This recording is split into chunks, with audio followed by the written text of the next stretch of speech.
jawabnya yang lebih panjang. Dan untuk selanjutnya adalah program pengembangan produk unggulan daerah.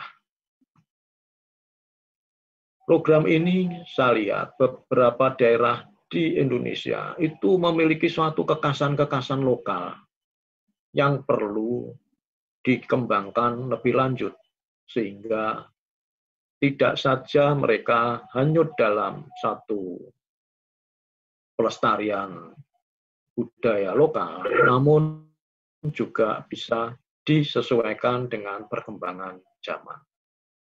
Mereka bisa dikelola menjadi produk-produk yang punya satu pangsa pasar yang menjanjikan, khususnya pasar dalam negeri yang dinamis. Ini bisa di sektor pertanian, industri, atau jasa. Nah, produk-produk tersebut diharapkan memiliki daya saing di pasaran, daya jangkau yang luas dalam pemasaran, baik dalam negeri maupun lokal. Namun, jangan lupa bahwa untuk program PPPUD ini adalah program pengembangan produk yang memiliki ciri khas daerah.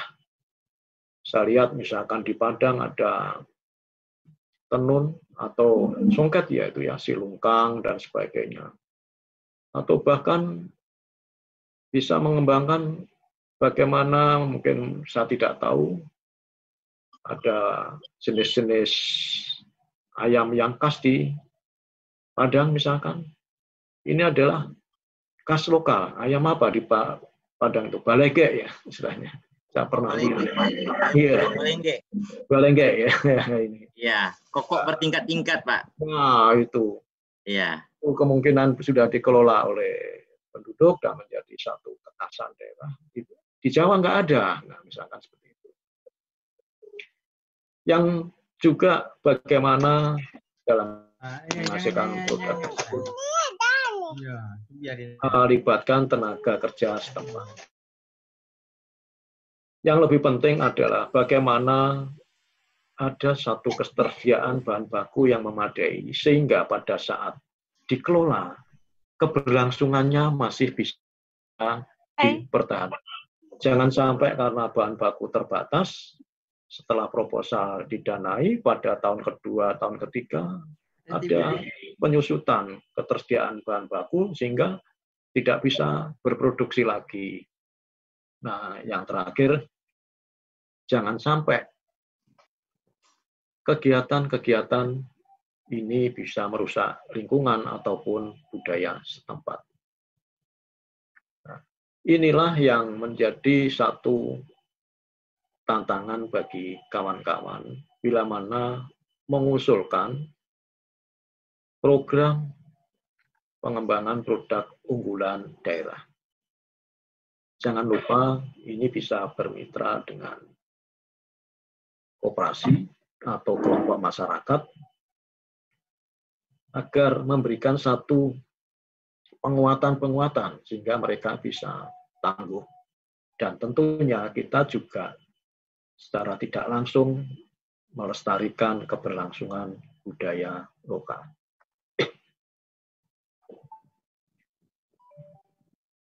Bapak dan Ibu yang saya hormati, ini diwajibkan bermitra hanya dengan satu mitra saja.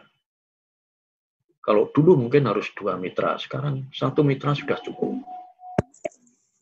Ini yang baik adalah dalam level kalau usaha itu kecil dan menengah. Ada karyawannya 6 orang dari masyarakat sekitar. Jangka waktunya 3 tahun, dana dari DRPM tahun 2019 kemarin adalah 150, dan diharapkan untuk mitra berkontribusi sebesar minimal 10 juta per tahun. Inilah yang sering-sering menjadikan satu hambatan-hambatan bagi kawan-kawan. Namun bagi kawan-kawan yang pandai mencari peluang, ini tidak menjadikan satu hambatan yang sangat memberatkan 10 juta itu bagi seorang wirausaha di daerah itu dimungkinkan bisa juga sangat kecil karena mereka akan mendapatkan sesuatu yang besar. Misalkan peralatan-peralatan yang diberikan kepada mitra yang bisa melebihi 3 kali lipat dari jumlah kontribusinya. Maka dari itu diberikan satu pemahaman pengertian agar bahwa kontribusi tidak sekedar rupiah, tapi adalah ini sudah merupakan bagian dari peran serta mitra untuk ikut serta dalam mensukseskan program ini.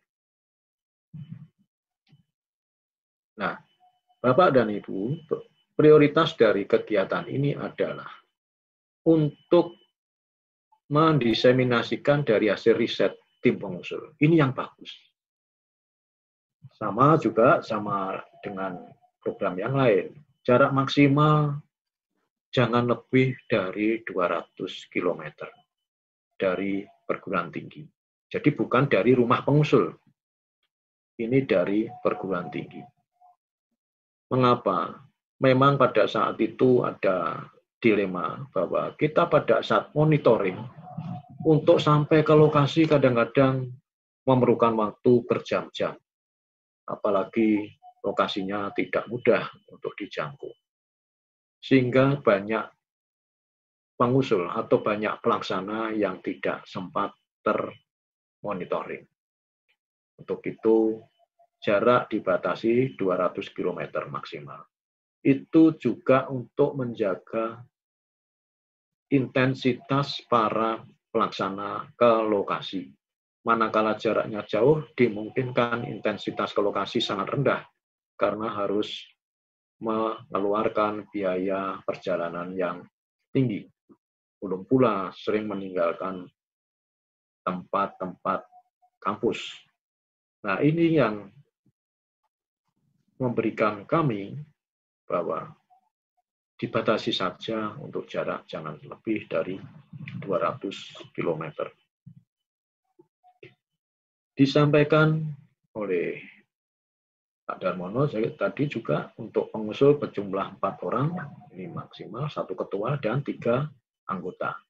Ini harus yang berkompeten, minimal 2 kompetensi, jadi jangan sampai monodisiplin. Nah, sering kawan-kawan ini lupa tidak melibatkan 4 mahasiswa ini minimal. Ini yang menjadi sering kegagalan dalam proses penilaian administrasi. 4 mahasiswa per tahun tidak dituliskan. Padahal proposalnya bagus, tapi jatuh pada penilaian administrasi, dan kalau sudah tidak lolos administrasi, proses selanjutnya tidak bisa dibuka lagi. Tadi disampaikan oleh Pak Uyung atau mungkin ya, bahwa ini menyenangkan hati reviewernya, tapi ya kami juga ikut susah. Manakala melihat proposal yang bagus, namun secara administrasi kurang sedikit. Dalam ya. Ya, lanjut Pak. Sinyalnya putus-putus. Ya, sinyal terputus-putus ya Pak ya. Iya. Lanjut Pak. Ya, baik. Untuk menghasilkan satu PPUD itu harus menyampaikan proposal yang mana luar